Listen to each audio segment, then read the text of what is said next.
I'm really excited to be here. I have been in California again for a month. I was living in Paris for 19 months, and it's really awesome to be back because this is my favorite state in the world. So now I live here, and I'm excited. So Seth Harwood.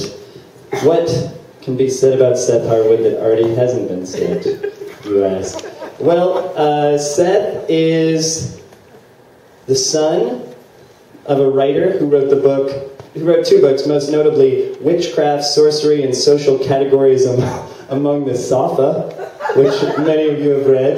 And we are going to have a sit-down later outside in the parking lot to talk about it a little bit more than we have together. It's on Amazon. He also received an MFA in fiction from a small writer's workshop called the Iowa Writers' Workshop. I don't know, it's in Iowa. Nobody knows what that is. And he's also wrote a bunch of books. His stuff has been downloaded on iTunes over 1 million times. That's 6 zeros. Is that 6 zeros? That's 6 zeros. Awesome. I don't know what I'm talking about. I feel nervous because I just had to hear my own work read, and it was exciting. His second novel, Young Junius, which is over there for sale, is billed as The Wire meets Cambridge, Massachusetts in 1978. It was picked by George Pelecanos? I always say his name wrong. It's one of the greatest books ever written in the history of the world. Oh, no, best books of 2010. He teaches English and creative writing at Stanford in the City College of San Francisco, and he was named most handsome literary deathmatch participant in 2009-2010. He only was in it in one of those years, but just the carryover, as you've seen, and the height is essential. But no, Seth is wonderful. I met him through Literary Deathmatch, and I have a great appreciation for his work. And one thing about his work that's so great is he uses a lot of different voices. And every single time I practice this story, I realize that I use different voices. Like, some of the characters might sound the same, but I might be doing a voice. So forgive me if this makes less sense than we're angling it for it to. These motherfuckers don't play, Jack. You see how they killed her? They slit her throat. I saw the pictures. As they come out of the hills, Jack can see the lights of downtown Oakland, and beyond that, the Bay Bridge. Now I have to figure out which voice this is. If someone put down big cash on this girl, literacy is an issue for me. If someone put down big cash on this girl, that person would be pissed when she's dead. Akavievich don't have penny any clients. It could mean he's ready to take issue with a big player. And now there's a second girl. Freeman shakes his head and whistles. That could mean he's going after something big, like he wants something. I'm starting to wonder if I shouldn't just drop your ass off downtown and opt out of this shit. What? Jack turns to Freeman, tries to read his face. Now you're the one who's thinking too much? Are you serious? This is big. Jack takes out his cigarettes. Freeman's eyes dart towards Jack's hands, and he's already lowering the window before Jack has one out of the pack. You smoke that... Fuck, I can't read. You smoke, that window comes down. Jack lights up. The first drag slows him down and gives him a new outlook on what he sees through the windshield. They're not just heading into the city. They're plowing straight into a world of trouble. When they get to the Embarcadero, Jack calls Hopkins from the coffee shop like he's supposed to. He orders an espresso and downs it, heads outside to wait. Caffeine is Jack's rush now. Not like the woozy down from alcohol or the incredible highs he gets from the Colombian marching powder. It's caffeine, a cigarette to smooth it out, and Jack's in the life. That's his high. After a few minutes, Hopkins rounds the corner, still wearing the same old-fashioned Panama hat he probably thinks makes him look like a real cop. That, or he's old enough to be from the school where people actually wore them. Jack comes around to the idea of the second, ditches his cigarette, and Hopkins gets close.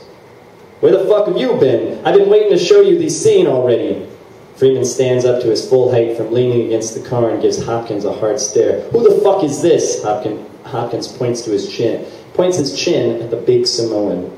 This is my backup, Jack says. He's on your payroll too. That's great, I get a fucking US All-Stars, an actor and a New York jet. That'll keep you too low profile. Jack starts to say something, but Hopkins beats him to it. Come on, fuck it, he points at Freeman. And you, stay here. dramatic pause, as if there are some lines at the bottom of the page missing.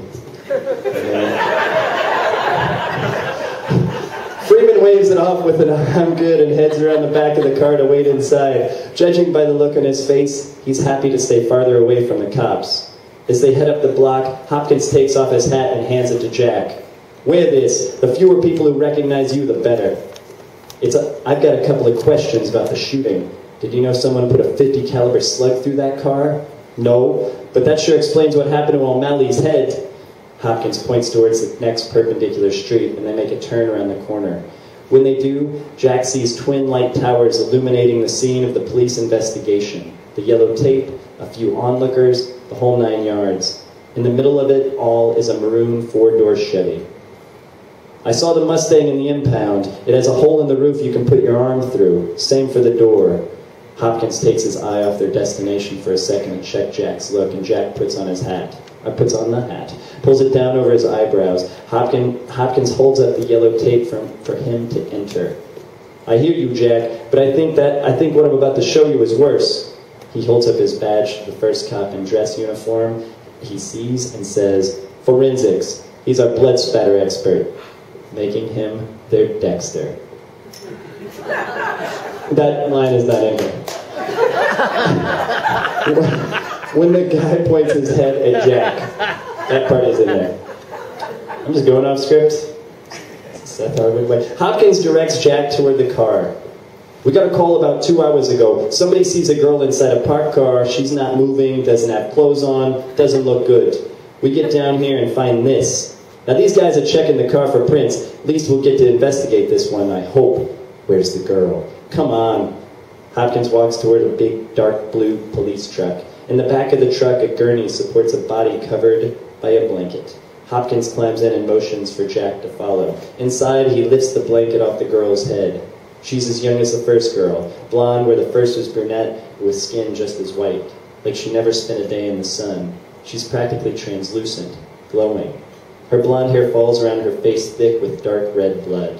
The blood looks like it ran up from her neck, over her face and into her hair, where it's dried in clumps, though some of it still looks wet. She's clean from the neck down, except a few dark bruises around her shoulders.